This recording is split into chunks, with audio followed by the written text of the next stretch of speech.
نحمده ونستعينه ونستغفره ونعوذ بالله من شرور أنفسنا ومن سيئات أعمالنا من يهده الله فلا مضل له ومن يضلل فلا هادي له وأشهد أن لا إله إلا الله وحده لا شريك له وأشهد أن محمدا عبده ورسوله يا أيها الذين آمنوا اتقوا الله حق تقاته ولا تموتن إلا وأنتم مسلمون يا أيها الناس اتقوا ربكم الذي خلقكم من نفس واحدة وخلق منها زوجها وبث منهما رجالا كثيرا ونساء واتقوا الله الذي تساءلون به والأرحام إن الله كان عليكم رقيبا يا أيها الذين آمنوا اتقوا الله وقولوا قولا سديدا يصلح لكم أعمالكم ويغفر لكم ذنوبكم ومن يطع الله ورسوله فقد فاز فوزا عظيما أما بعد فإن خير الحديث كتاب الله وخير الهدي هدي محمد صلى الله عليه وسلم وشر الأمور محدثاتها وكل محدثة بدعة وكل بدعة ضلالة وكل ضلالة في النار. أعوذ بالله السميع العليم من الشيطان الرجيم من همزه ونفخه ونفثه بسم الله الرحمن الرحيم والفجر وليال عشر. وقال تعالى في محكم تنزيله ولكل أمة جعلنا منسكا ليذكروا اسم الله على ما رزقهم من بهيمة الأنعام. حاضرین جمعہ، پردہ نشین خواتین اسلام، خطبہ مسنونہ کے بعد سورہ فجر اور سورہ حج کی دو آیتیں آپ کے روبرو تلاوت کی گئی.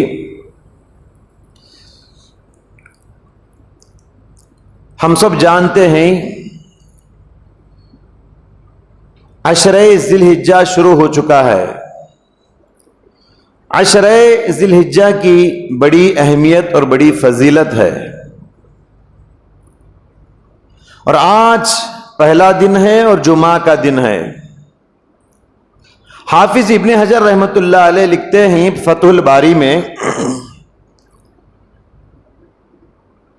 عشرہ ذی الحجہ میں جمعہ کا دن اگر آ جائے تو اس جمعہ کی فضیلت بہت زیادہ ہو جاتی ہے، کیونکہ یہ جمعہ کے ساتھ ساتھ عشرہ ذی الحجہ بھی اس میں جمع ہو گیا ہے. اس لیے اس جمعہ کی بھی بڑی فضیلت ہے، اور الحمدللہ اس عشرے میں 2 جمعے آنے والے ہیں اور 1 جمعہ بھی آنے والا ہے.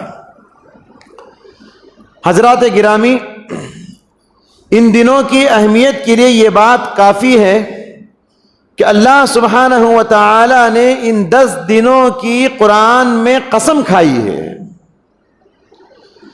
والفجر ولیال عشر، قسم ہے ان 10 دنوں کی.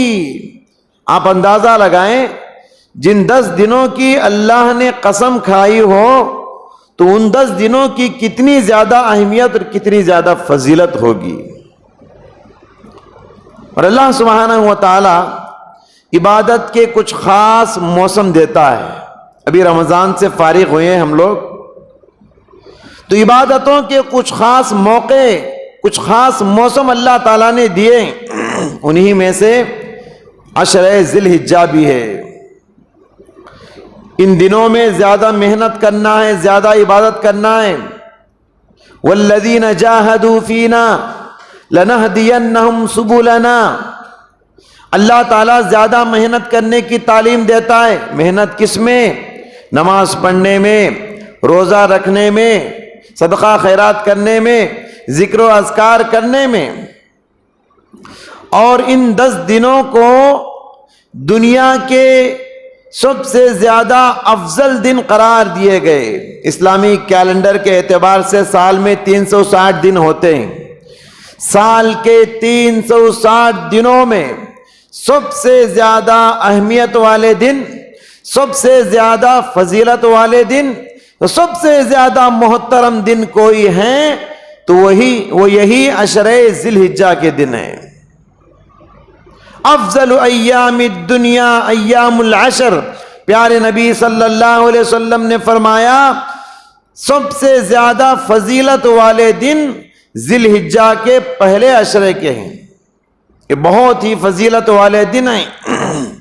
صحابہ کرام نے سوال کیا وَلَا مِثْلَهُنَّ فِي سَبِيلِ اللَّهِ، اللہ کے نبی کیا اللہ کے راستے میں ایک آدمی جہاد کرتا ہے اس سے بھی زیادہ فضیلت والے یہ دن ہیں؟ تو آپ نے فرمایا کہ ہاں اس سے بھی زیادہ یہ دن فضیلت والے ہیں۔ إِلَّا رَجُلٌ خَرَجَ بِمَالِهِ وَنَفْسِهِ، ہاں مگر ایک آدمی مال کے ساتھ جان کے ساتھ جاتا ہے، دونوں کو اللہ کے راستے میں قربان کر کے شہید ہو جاتا ہے تو اس کی فضیلت اور زیادہ ہے۔ تو جہاد سے بھی فضیلت والے یہ ایام ہیں اللہ کے راستے میں جو نکلتا ہے۔ حضرات گرامی، اس میں کچھ مستحب اعمال ہم کو کرنا ہے۔ اب فضیلت والے دن ہیں، محترم دن ہیں، تو اس میں کام بھی کرنا ہے، عمل بھی کرنا ہے، نیکی کے راستے میں آگے بڑھنا ہے۔ ابو عثمان الہندی رحمۃ اللہ علیہ لکھتے ہیں ہمارے اسلاف 3 عشروں کی بڑی عزت کرتے تھے، ان 3 عشروں میں بہت عبادت کرتے تھے۔ ایک ہے رمضان کا آخری عشرہ، دوسرا ہے محرم کا پہلا عشرہ، اور تیسرا ہے ذی الحجہ کا پہلا عشرہ جس میں ہم لوگ سانس لے رہے ہیں۔ ان میں زیادہ سے زیادہ عبادت کرتے تھے۔ اس عشرے کی اتنی زیادہ فضیلت کیوں ہے؟ حافظ ابن حجر رحمۃ اللہ علیہ لکھتے ہیں امہات العبادات اس میں جمع ہو گئی، یعنی بڑی بڑی عبادتوں کو اللہ نے ان 10 دنوں میں جمع کر دیا۔ حج کے سارے کام انہی 10 دنوں میں ادا کرتے ہیں، قربانی جیسی عظیم عبادت انہی دنوں میں ہم ادا کرتے ہیں، ان دنوں میں روزہ رکھتے ہیں، ان دنوں میں نماز پڑھتے ہیں، ان دنوں میں تکبیرات ترانہ توحید زیادہ بلند کرتے ہیں، ان دنوں میں صدقہ و خیرات زیادہ کرتے ہیں۔ یہ ساری عبادتیں اس عشرے میں جمع ہو چکی ہیں، اس لیے اس عشرے کی بڑی اہمیت اور بہت زیادہ فضیلت بھی اللہ کے پاس ہے۔ ایک تو حج ادا کرتے ہیں جو لوگ عازمین حج ہیں، حج کے لیے نکل چکے ہیں یا نکلنے والے ہیں، وہ تو حج کر کے جب واپس لوٹیں گے تو کیسے لوٹیں گے؟ قیوم ولدتہ امہ، جیسے اس کی ماں نے اس کو آج ہی پیدا کیا ہے، حج ادا کر کے گناہوں سے پاک ہو کے لوٹیں گے، وہ انہی دنوں میں حج کرتے ہیں۔ اسی طریقے سے ایک اور عبادت اس میں ہم کو کرنا ہے اس عشرے میں، وہ ہے روزہ۔ عرفہ کا روزہ تو ہم لوگ رکھتے ہیں ہی، اس کی فضیلت تو ہم جانتے ہیں، لیکن یاد رکھیے ام المؤمنین عائشہ صدیقہ رضی اللہ تعالیٰ عنہ بیان فرماتی ہیں کہ پیارے نبی صلی اللہ علیہ وسلم ذی الحجہ کے پہلے 9 دنوں کے روزے بھی رکھا کرتے تھے۔ ابو داؤد کی صحیح حدیث ہے، شیخ البانی رحمۃ اللہ علیہ نے اس حدیث کو صحیح کہا ہے، کان رسول اللہ صلی اللہ علیہ وسلم یصوم 9 ذی الحجہ، پیارے نبی صلی اللہ علیہ وسلم ذی الحجہ کے شروع کے 9 دنوں کے روزے رکھا کرتے تھے۔ تو ان دنوں کی قدر کیسے کرنا ہے؟ روزہ رکھ کر کرنا ہے۔ اور بخاری شریف کی وہ حدیث ہم بار بار سنتے ہیں، من صام یوما فی سبیل اللہ باعد اللہ وجہہ عن النار 70 خریفا، جو آدمی جو اللہ کا بندہ اللہ کے لیے اللہ کے راستے میں ایک نفل روزہ رکھتا ہے تو اس ایک نفل روزے کے بدلے میں اللہ تعالیٰ اس کے چہرے کو 70 سال کے لیے جہنم سے دور کر دیتا ہے. اب اندازہ لگائیں 70 سال کے لیے. جو بندہ 2 روزے رکھے گا 140 سال کے لیے, جو بندہ 3 روزے رکھے گا, جو بندہ 4 روزے رکھے گا, آپ اندازہ لگاتے جائیں. تو بہترین موقع ہے, یہ عبادتوں کا موسم ہے. اس عشرے میں آپ یہ 9 روزے رکھ لیں. اگر آج کا روزہ چھوٹ گیا ہے تو کوئی بات نہیں, کل سے بھی آپ شروع کر سکتے ہیں. روزے رکھ کر ان دنوں کو آپ گزاریں. ایک تو یہ بات ہوئی, اور دوسری بات, ان دنوں میں جو کام ہم کو کرنا ہے وہ تکبیرات کو زیادہ پڑھنا ہے, اللہ کا ذکر زیادہ سے زیادہ کرنا ہے. ما من ایام اعظم عند اللہ, پیارے نبی صلی اللہ علیہ وسلم نے ارشاد فرمایا کہ کوئی بھی دن اللہ تعالیٰ کو اتنا محبوب نہیں, سال کے 360 دنوں میں کوئی دن اللہ کی نظر میں اتنا عظمت والا نہیں جتنا عظمت والا یہ عشرہ ہے.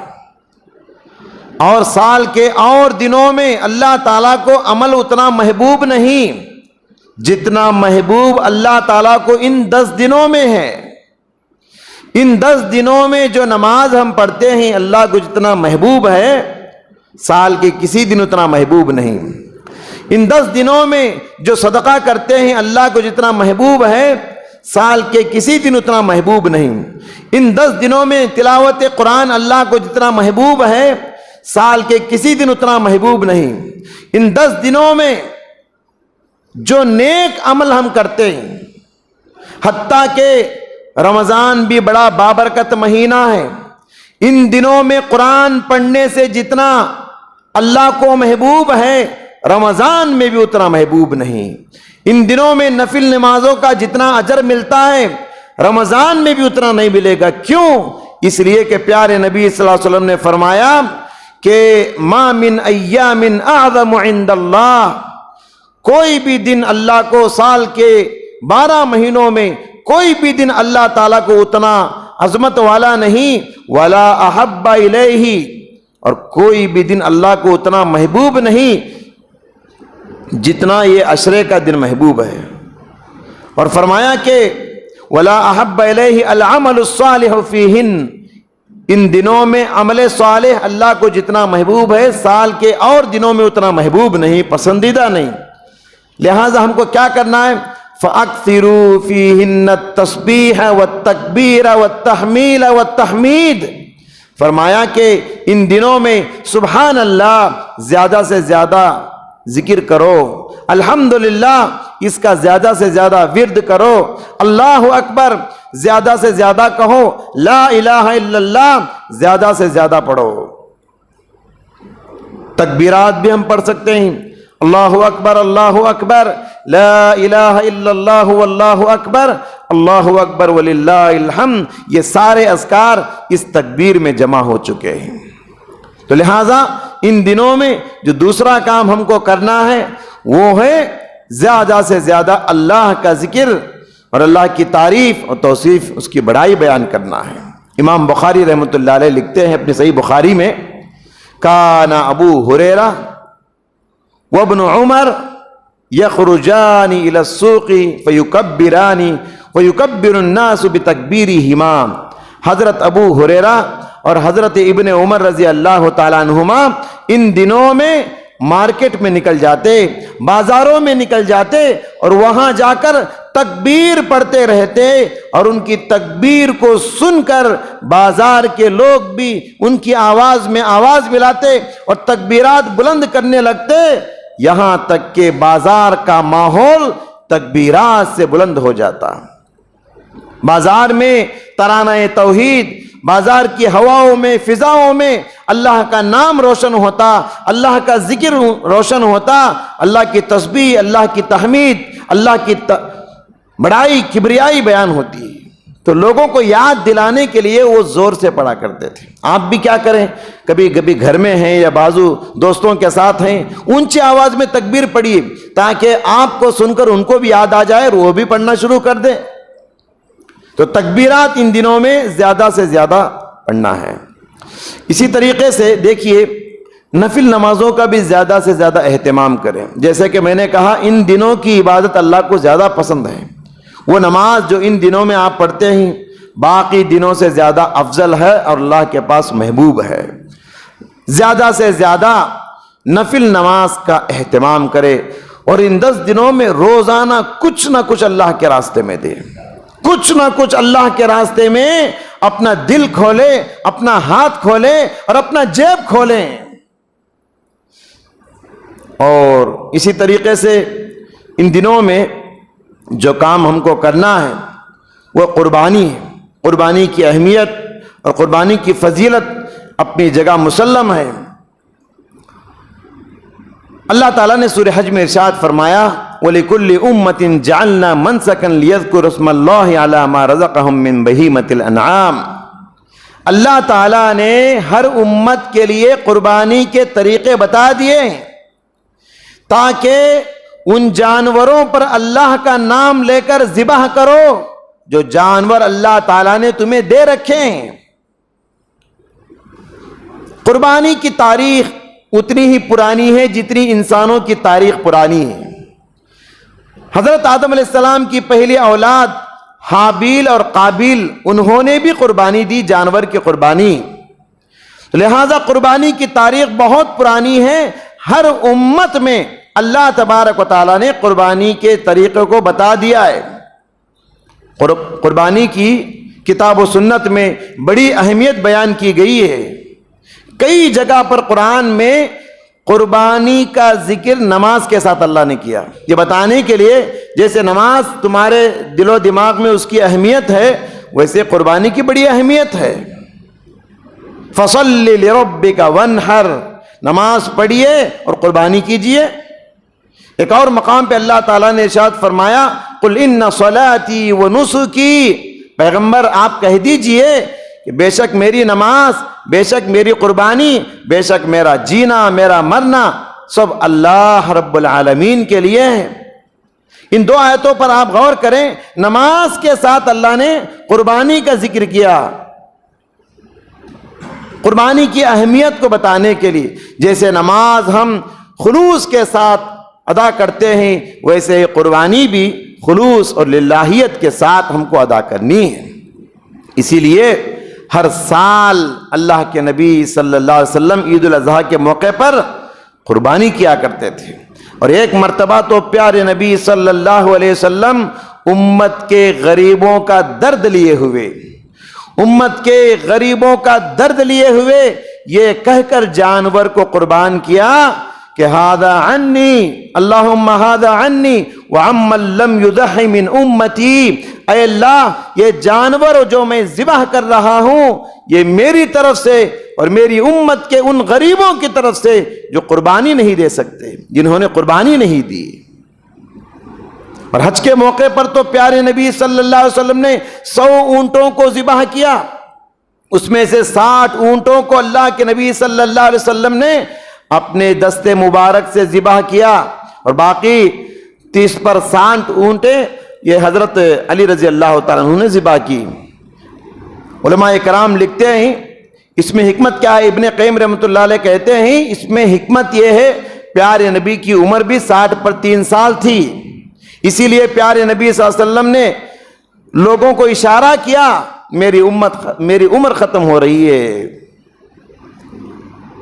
یہاں اونٹوں کا جذبہ دیکھیے, اونٹ کتنا خوشی خوشی سے اپنی گردنیں اللہ کے نبی کے سامنے جھکا رہی تھی. حدیث کے الفاظ ہیں پیارے نبی نے فرمایا فَتَفِقْنَ يَزْدَلِفْنَ إِلَيْهِ مِنْ أَيَّتِهِنَّ يَبْدَى, اونٹ جو ہے آگے بڑھ بڑھ کر اپنی گردن کو پیش کر رہی تھی کہ پہلے مجھے ذبح کرو, پہلے مجھے ذبح کرو. پیارے نبی کے سامنے گردن جھکا رہی تھی. کیوں؟ اونٹوں کے لیے اعزاز کی بات تھی کہ وہ اللہ کے نام پر ذبح ہو رہی ہیں، اور اس سے بڑی اعزاز اور عزت کی بات، شرف کی بات یہ تھی وہ پیارے نبی صلی اللہ علیہ وسلم کے مبارک ہاتھ سے ذبح ہو رہی ہیں، اس لیے خوشی خوشی اپنی گردنیں دے رہی تھی اونٹنیاں۔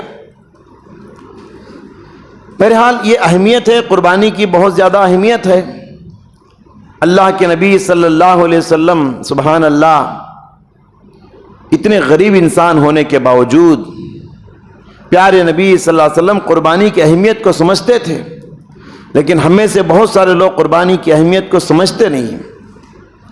اب یہ مسئلے کو لے کر کہ قربانی فرض ہے یا قربانی سنت ہے، لوگ جو ہے قربانی سے دور ہو جاتے ہیں۔ علماء کرام، اکثر علماء کرام کہتے ہیں کہ قربانی کرنا سنت مؤکدہ ہے۔ سنت مؤکدہ کا مطلب یہ ہے کہ پیارے نبی صلی اللہ علیہ وسلم اس کی بڑی اہمیت دیا کرتے تھے۔ پوری زندگی میں پیارے نبی صلی اللہ علیہ وسلم جب تک مدینے میں رہے قربانی کرتے رہے۔ اللہ کے نبی صلی اللہ علیہ وسلم برابر قربانی دیتے رہے۔ اور دیکھیے ام سلمہ رضی اللہ تعالیٰ عنہا کی حدیث ہے، پیارے نبی صلی اللہ علیہ وسلم نے فرمایا من اراد احدکم ان یضحی، تم میں سے جو کوئی قربانی کا ارادہ رکھتا ہے اسے چاہیے کہ ذی الحجہ کا چاند دیکھ لینے کے بعد اپنے ناخن اور بال کو روک لے، نہ کاٹے۔ تو یہاں حدیث پر ہم غور کریں کہ جو قربانی کا ارادہ رکھتا ہے تو جو فرض ہوتا ہے وہاں انسان کے ارادے پر چھوڑا نہیں جاتا بلکہ اس کو حکم دیا جاتا ہے۔ اسی لیے کسی سال حضرت ابو بکر، عمر، ابو مسعود رضی اللہ تعالیٰ عنہم یہ کہہ کر قربانی نہیں کرتے تھے کہ لوگ کہیں اس کو فرض نہ سمجھ جائیں۔ اور فرض نہ ہونے کا مطلب یہ نہیں کہ قربانی کی کوئی اہمیت نہیں ہے، قربانی کی بڑی اہمیت ہے۔ پیارے نبی صلی اللہ علیہ وسلم نے فرمایا کہ من وجد ساعة فلم یضحی فلا یقربن مصلانا، جو آدمی قربانی دینے کی طاقت رکھتے ہوئے بھی قربانی نہیں کرتا ہے وہ ہمارے عیدگاہ کو نہ آئے۔ سخت الفاظ پیارے نبی نے ان لوگوں کے لیے جو استطاعت رکھنے کے باوجود قربانی نہیں دیتے۔ ایک آدمی حضرت ابن عمر کے پاس آیا اور کہنے لگا کہ قربانی سنت ہے یا فرض ہے؟ تو حضرت ابن عمر رضی اللہ تعالیٰ عنہ نے کہا ضحى رسول اللہ صلی اللہ علیہ وسلم والمسلمون، کہا قربانی اللہ کے نبی بھی کیا کرتے تھے، مسلمان بھی برابر کیا کرتے تھے۔ اس نے پھر سوال کیا، انہوں نے وہی جواب دیا۔ تیسری مرتبہ اس نے سوال کیا یہ قربانی سنت ہے یا فرض ہے؟ تو حضرت ابن عمر نے کہا اتعقل، کیا جی تم کو عقل نہیں کیا؟ تم سوال کر رہے ہو سنت ہے یا فرض ہے، میں تم کو جواب دے رہا ہوں اللہ کے نبی قربانی کیا کرتے تھے اور مسلمان بھی برابر قربانی دیا کرتے تھے، اور تم بار بار سوال کرتے ہو کہ یہ سنت ہے یا فرض ہے۔ تو لہٰذا سنت اور فرض کے چکر میں نہ پڑیں۔ اللہ نے آپ کو طاقت دیا ہے، آپ ضرور قربانی دینے کی کوشش کریں۔ کیونکہ دیکھیے ہم میں سے بہت سارے لوگ کبھی کسی ہوٹل کو چلے جاتے ہیں دوستوں کے ساتھ، کسی شاپنگ مال کو چلے جاتے ہیں فیملی کے ساتھ، کتنا روپیہ خرچتے ہیں؟ 10,000 8,000 تو خرچتے ہیں نا۔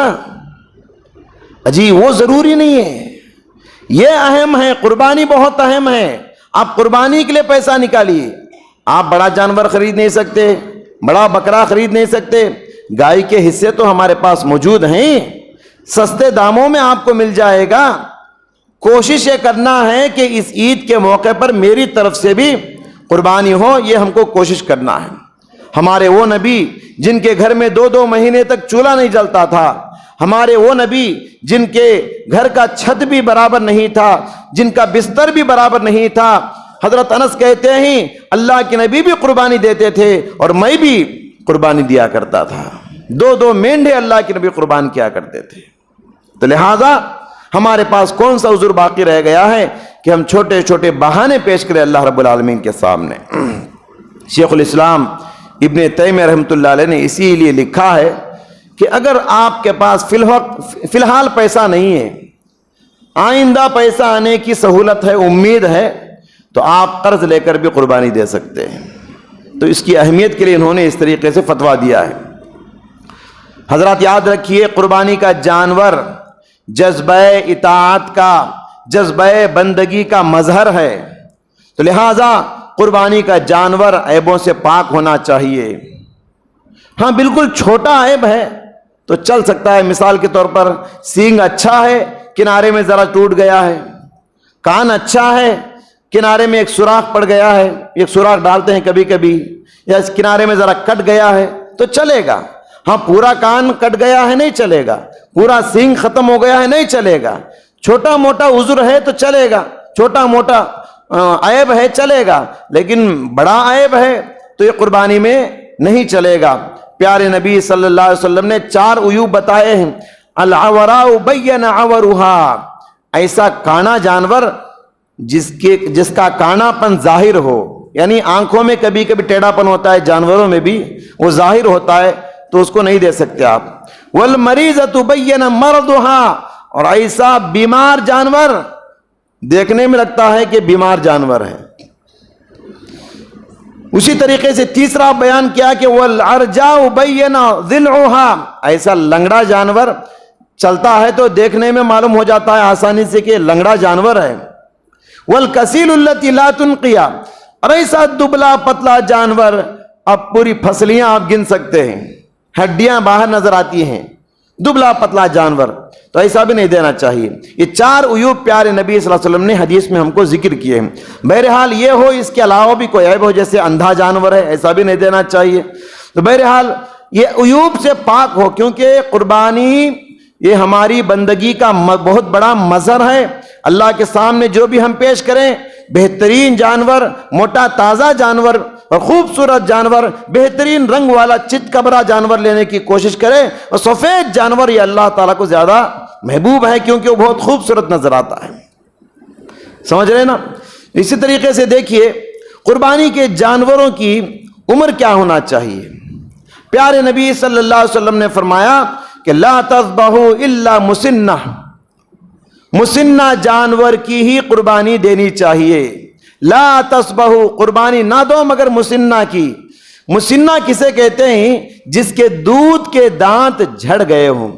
جانور کو جو نچلے دانت ہوتے ہیں نا، دودھ کے دانت جھڑ جاتے ہیں اور اصلی دانت آتے ہیں، وہ دیکھنے میں معلوم ہوتے ذرا چوڑے ہوتے ہیں، دودھ کے دانت باریک ہوتے ہیں۔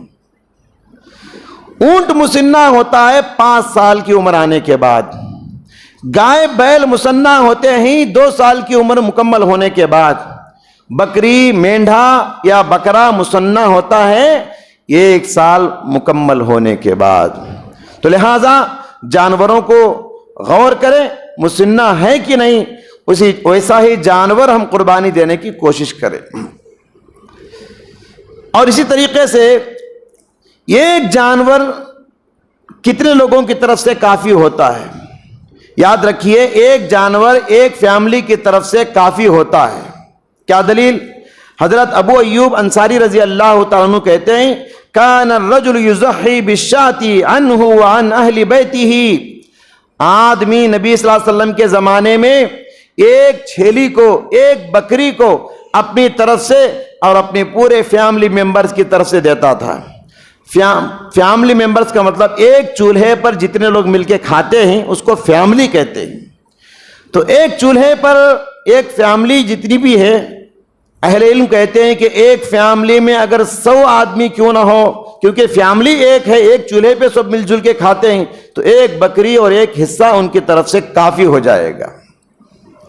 اسی طریقے سے گائے اور اونٹ میں کتنے حصے ڈال سکتے ہیں؟ گائے میں زیادہ سے زیادہ 7 حصے اور اونٹ میں زیادہ سے زیادہ 10 حصے تک آپ ڈال سکتے ہیں۔ اب حصوں کا مطلب یہ نہیں کہ ایک حصہ ایک آدمی کی طرف سے ہے، 7 حصے تو 7 آدمی، ایسی بات نہیں۔ 7 حصوں کا مطلب ہے 7 فیملیاں۔ ہمارے پاس یہ غلط فہمی لوگوں کے پاس ہے، سمجھتے ہیں کہ پہلا جانور جو قربانی دیتے ہیں دادا کی طرف سے، دوسرا جانور دیتے ہیں اگلے سال دادی کی طرف سے، اس کے بعد میری طرف سے، اس کے بعد میرے بچوں کی طرف سے۔ یہ ترتیب حدیثوں کی روشنی میں صحیح نہیں ہے، تو لہذا پوری فیملی کی طرف سے ہم کو قربانی دینا ہے. ذبح کرتے وقت کہیں میری طرف سے, میری فیملی کی طرف سے, ثواب سب کو پہنچانا ہے, سب کی طرف سے ہم کو قربانی دینا ہے. اسی طریقے سے ایک سوال یہ ہے کہ کیا میت کی طرف سے قربانی دے سکتے ہیں یا نہیں؟ میت کی طرف سے قربانی دینے کا مسئلہ مختلف فی مسئلہ ہے, علماء کے درمیان اختلاف ہے. اللہ کے نبی صلی اللہ علیہ وسلم نے اپنی پوری زندگی میں ان کے بہت سارے چہیتے انتقال ہو گئے, مگر اللہ کے نبی نے کبھی اپنے چہیتوں کی طرف سے قربانی نہیں دی. پیارے نبی کی پیاری بیوی حضرت خدیجہ انتقال ہو گئی, پیارے چچا حضرت حمزہ انتقال ہو گئے, آپ کی بیٹیاں رقیہ, ام کلثوم, زینب انتقال ہو گئیں. مگر اللہ کے نبی کی سیرت سے اور حدیثوں سے یہ کوئی دلیل ہم کو نہیں ملتی کہ اللہ کے نبی نے اپنے پیاروں کی طرف سے, اپنے چہیتوں کی طرف سے جو انتقال ہو گئے ان کی طرف سے قربانی دی ہو. اس کی کوئی دلیل ہم کو نہیں ملتی ہے. تو لہٰذا بہتر یہ ہے میت کی طرف سے صدقہ کرنے کی فضیلت بتائی گئی ہے, لہٰذا میت کی طرف سے زیادہ صدقہ کریں. اگرچہ کہ ایک جانور بھی میت کی طرف سے صدقہ کر سکتے ہیں. عام دنوں میں آپ میت کے نام سے جانور ذبح کر سکتے ہیں.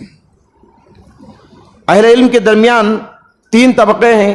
بعض لوگ کہتے ہیں میت کی طرف سے قربانی کرنا جائز ہے, بعض لوگ کہتے ہیں میت کی طرف سے قربانی کرنا ناجائز ہے, بعض لوگ کہتے ہیں اگر میت کی طرف سے قربانی دینا ہے پورا جانور میت کی طرف سے آپ دے دیں اور اس میں سے ایک ٹکڑا بھی آپ نہ لیں, کیونکہ میت کی طرف سے ہو گیا تو وہ صدقہ ہو گیا, پورے کا پورا خیرات کر دیں. تو لہٰذا مختلف فی مسائل سے بچنے کے لیے بہتر ہی ہے کہ میت کی طرف سے صدقہ زیادہ سے زیادہ کرنے کی کوشش کریں. قربانی کا وقت کیا ہے یہ بھی ایک سوال ہے. قربانی کا وقت جو ہے عید الاضحیٰ کی نماز ادا کرنے سے لے کر ایام تشریق کے آخری دن تک ہے. اللہ تعالیٰ نے ارشاد فرمایا لِيَذْكُرُ اسْمَ اللَّهِ فِي أَيَّامٍ مَعْلُومَاتٍ, معلوم دنوں میں اللہ کا ذکر زیادہ سے زیادہ کرو. معلوم دنوں سے مراد یوم النحر اور ایام تشریق ہیں, یہ مقررہ دن اللہ کی طرف سے. تو لہٰذا ہمیں ان 4 دنوں میں قربانی کی اللہ نے سہولت دی ہے. اگر پہلا دن آپ کو سہولت نہیں دوسرے دن کیجئے, دوسرے دن سہولت نہیں تیسرے دن کیجئے, اللہ تعالیٰ نے آپ کو سہولت دی ہے. اور ایک سوال بار بار لوگ کرتے ہیں وہ یہ کہ قربانی کے 3 حصے بنانا ضروری ہے کیا؟ دیکھیے قربانی کے 3 حصے بنانا یہ کوئی ضروری نہیں ہے. اگر آپ بنا لیتے ہیں تو آپ کو اجازت ہے, ایک اپنے لیے, ایک عزیزوں کے لیے, ایک جو ہے غریبوں کے لیے آپ بنا سکتے ہیں, لیکن یہ کوئی ضروری فارمولہ نہیں ہے کہ اتنا ہی کرنا ہے, برابر 3 حصے کرنا ہے. اس کی کوئی دلیل حدیثوں میں نہیں ہے. آپ کرنا چاہے تو کر لے سکتے ہیں. اسی طریقے سے کیا قربانی کے جانور کی 7 چیزیں 8 چیزیں ناجائز ہیں؟ یاد رکھیے قربانی میں جو بھی جانور ہم ذبح کرتے ہیں, بعض لوگ بورڈ لکھ کے لگاتے ہیں کہ فلاں جانور میں 11 چیزیں حرام ہیں, فلاں جانور میں 7 چیزیں حرام ہیں. قرآن و حدیث میں تلاش کیجئے, قرآن جس کو حلال کہتا ہے وہ حلال ہے, قرآن جس کو حرام کہتا ہے وہ حرام ہے. جانور میں ایک ہی چیز ہے جس کو قرآن حرام کہتا ہے, وہ ہے دمم مسفوح, بہنے والا خون. جانور ذبح کرنے کے بعد جو خون بہتا ہے وہ حرام ہے, مگر اس کو پکڑ کے ایک پلیٹ میں لوگ اسے کھاتے ہیں. جو حرام ہے اسے لوگ کھاتے ہیں, جو حلال ہے اسے لوگ چھوڑ دیتے ہیں. تو لہذا قربانی کے جانور میں کوئی بھی چیز حرام نہیں ہے سوائے خون کے. حتیٰ کہ حدیثوں میں یہاں تک ذکر ملتا ہے بکری کے جو کھر ہوتے ہیں, لا تحقرن جارتن لجارتها ولو فرسن شاتن, پیارے نبی نے فرمایا تم میں سے کوئی عورت کسی پڑوسی عورت کے کسی تحفے کو حقیر اور معمولی نہ سمجھے, اگرچہ کہ تحفے میں وہ بکری کے کھر لا کر دے. بکری کے کھر بھی اس زمانے میں غریبی کی وجہ سے جلا کر کھا لیا کرتے تھے, تو بکری کے کھر بھی اگر تحفے میں دے تو قبول کر لو. تو دیکھیے بکری کے کھر جب انسان کھا سکتا ہے, تحفہ قبول کر سکتا ہے, تو مجھے بتائیے کون سا چیز ناجائز ہے بکری میں؟ تو لوگوں نے مشہور کر رکھا ہے 7 چیزیں ناجائز، 8 چیزیں ناجائز، صرف گوشت کھانا چاہیے، باقی بہت ساری چیزوں کو ناجائز کر دیتے ہیں. یہ اچھی بات نہیں ہے. اسی طریقے سے کبھی کبھی کیا ہوتا ہے، جانور حاملہ ہوتا ہے، خبر نہیں ہوتا، خاص کر بڑے جانوروں میں ذبح کرنے کے بعد بچہ باہر نکل جاتا ہے، تو بچے کو کھائیں یا پھینک دیں، کیونکہ مرا ہوا نکلا ہے بچہ، اس کو ذبح نہیں کیے. تو اس کے لیے پیارے نبی صلی اللہ علیہ وسلم کی حدیث ہے کہ اللہ کے نبی نے فرمایا زکات الجنینی زکات امہ، جو بچہ مرا ہوا باہر نکلا ہے اس کو حدیث میں جنین کہتے ہیں. کہاں ماں کو ذبح کرنا بچے کو ذبح کرنے کے برابر ہے، لہذا الگ سے اس کو ذبح کرنے کی ضرورت نہیں. اگر وہ مرا ہوا باہر نکلا ہے پھر اس کو آپ کھا سکتے ہیں. یہ حدیث میں پیارے نبی صلی اللہ علیہ وسلم نے فرمایا. تو بہرحال مسائل تو بہت زیادہ ہوتے ہیں، یہی کچھ مسائل آپ کے سامنے آج کے جمعے میں میں نے پیش کرنا ضروری سمجھا ہے. لہذا آخری بات یہ ہے کہ ذی الحجہ کی آج پہلی تاریخ ہے. ذی الحجہ کا چاند دیکھ لینے کے بعد سے قربانی کرنے تک اپنے ناخن نہیں کاٹنا ہے اور جسم کے کوئی بھی بال نہیں نکالنا ہے. پیارے نبی صلی اللہ علیہ وسلم نے فرمایا کہ اذا رأى احدکم ہلال ذی الحجہ واراد احدکم ان یضحی، تم میں سے کوئی ذی الحجہ کا چاند دیکھ لے اور قربانی دینے کا ارادہ رکھتا ہے، اسے چاہیے کہ فَلْيُمْسِكْ عَنْ شَعْرِهِ وَأَظْفَارِهِ، اپنے بالوں کو روکے اور اپنے ناخنوں کو روکے. قربانی کے بعد آپ ذبح کرنے کے بعد آپ نکال سکتے ہیں. اور اسی طریقے سے ایک بات یہ ہے کہ 4 مہینے جو کہ محترم ہیں، ذوالقعدہ، ذوالحجہ، محرم اور رجب، جس میں رمضان نہیں ہے، یہ 4 مہینے محترم ہیں. اس کے باوجود بہت سارے لوگ اس محترم عشرے میں، ذی الحجہ کے اس مہینے میں عبادت میں وقت نکالنے کے بجائے ادھر ادھر جانوروں کو تلاش کرنے میں پھرتے رہتے ہیں. کبھی یہ گاؤں گئے، کبھی وہ گاؤں گئے، کبھی اس شہر کو گئے، کبھی اس شہر کو گئے. جانوروں کو تلاش کرنے میں اپنے قیمتی اوقات کو ضائع کر دیتے ہیں. یہ دن جو ہے، یہ ایام جو ہے عبادت کے ہیں، گھومنے پھرنے کے نہیں. پہلے ہی جانور کو تلاش کر لیجئے، کیا کسی ایک جگہ جا کے جانور کو سیلیکٹ کر لیجئے. یاد رکھیے، آپ 500 روپے 1000 روپے بچانے کے لیے اپنی زندگی کا قیمتی وقت گنوا رہے ہیں. ہمارے پاس مال سے زیادہ قیمتی ہمارا وقت ہے. وقت کی اہمیت کو آپ سمجھیے. اس عشرے میں زیادہ سے زیادہ عبادت کرتے ہوئے آپ اپنے اوقات کو گزاریں. انشاءاللہ عرفہ کا دن بھی انشاءاللہ ہفتے کو آنے والا ہے.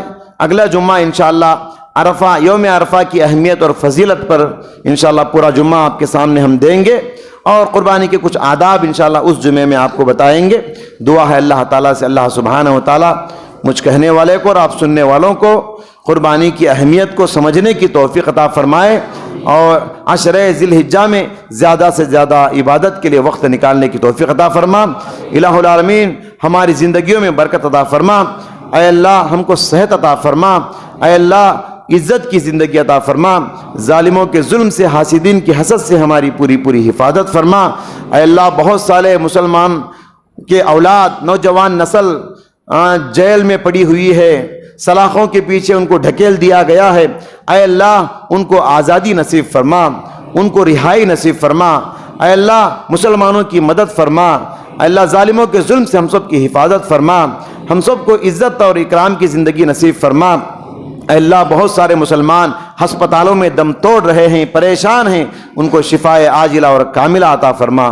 آمین. بارک اللہ لنا ولکم فی القرآن العظیم ونفعنا وإیاکم من الآیات والذکر الحکیم. انہ تعالی جواد کریم ملک بر رؤوف رحیم رب حلیم.